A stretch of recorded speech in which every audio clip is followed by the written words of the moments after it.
Let's move this along. Our next guest is no stranger to shattering glass ceilings. Cynt Marshall became the first black female CEO of an NBA team in 2018.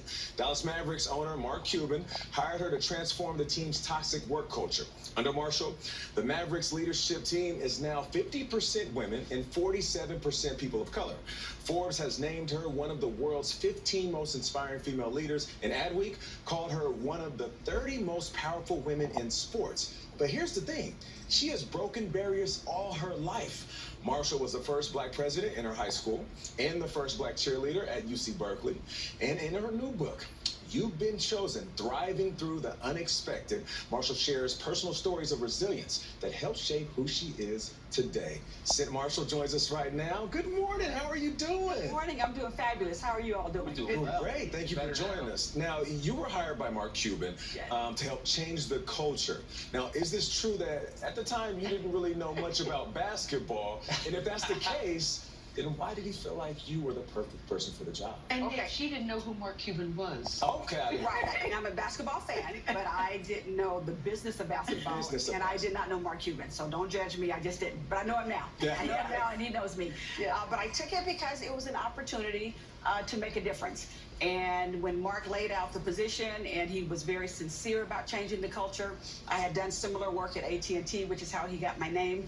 And two women stopped me as I was leaving his office and told me their stories and said, you have to do this for us. And so I immediately said, let me go home and pray about it, because I pray about everything. Of course. And I came back and talked to the employees the next day, and for 3 hours, I just heard different stories, and I met these wonderful people. We have amazing people at the Dallas Mavericks.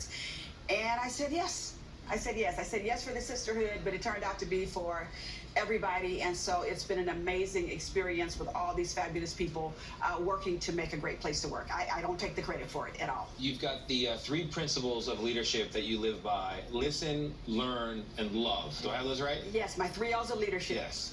To be an effective leader, I need to listen to the people and truly listen at a very deep level. Listen to really understand them. I had one-on-ones with every single Mavericks employee when I got there. Wow. And so to listen to the people, learn from the people. I mean, back in the day, I went to pole climbing school at AT&T just to learn, what people actually do every day, so I could have empathy for them, and then to love them as people, not as employees, but to love that person who gets up out of bed in the morning. That's who I want to walk into our doors. And so we have to truly, truly love them. No, when Mark was here, he was raving about you, so I really couldn't wait to meet you. But your book, The Chosen, is so key, I think, to your life. You had a very abusive father who used to beat the crap out of your mother. You've given vivid detail. He broke your nose one time. You talk about being diagnosed with cancer, colon cancer. You survived that. You've had 4 miscarriages and had a baby on the 5th time, second trimester miscarriages. Yes. Wow. That baby, little Carolyn, did not live. You've now adopted 4 children. But I also look at what you've done in the corporate world, and this is what fascinated me about the book. Early on in your career, you were told, do not wear braids, take the braids out of your hair. Do not wear red shoes because they're not professional. Today, you're wearing hot pink shoes. Hot pink, that's right. I'm making a statement. You like these? Yeah. Okay, I'm making a statement. So that was early on, Cynt. And then later, you get this big promotion. And you said that when she called the person to give you the promotion, you could tell she wasn't happy for you. But what did she tell you needed to do in order to get the promotion? Well, she had left a magazine on my desk, so she told me that she wanted me to look like the people on the cover. And so there were these black people in all white. Somebody had a short haircut, so she wanted me to cut my hair. Of course, I didn't want to do it. My husband was in the background saying, I have a barber, we can do this. I'm like, no, this is She wanted you to change your name. She wanted me to change my name, so she said I couldn't be Cynt because nobody knows what a Cynt is. I have to be Cindy or Cynthia. I couldn't talk that loud. I couldn't have all these people in my office. Do not laugh too loudly. Couldn't laugh too loud. She said I was just too happy and I needed to be a little more stoic. Stop saying the word blessed. Stop saying blessed. I stopped saying lucky.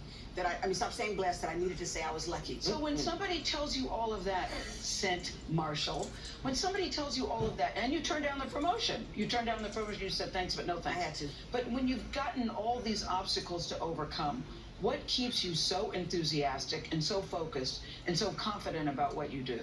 Well, I think it's a faith that I have that I got from my mother. That no matter what happens, it's always going to come out better on the other side. And that's what the book is all about. That I've been chosen for this adversity. We've all been chosen for adversity, but we're uniquely qualified to deal with it. And so it's a faith. But and knowing that I serve a purpose. But you were going to retire. You were supposed to retire when Mark Cuban called you. You have a 4-year contract. Yes, I was retired and had started my own business, but I was called to do it. I truly was called to do it. We are glad that you didn't retire. Cynt Marshall, we appreciate you. Thank you so much. You've been chosen, on sale tomorrow. And on today's CBS Mornings podcast, Cynt Marshall.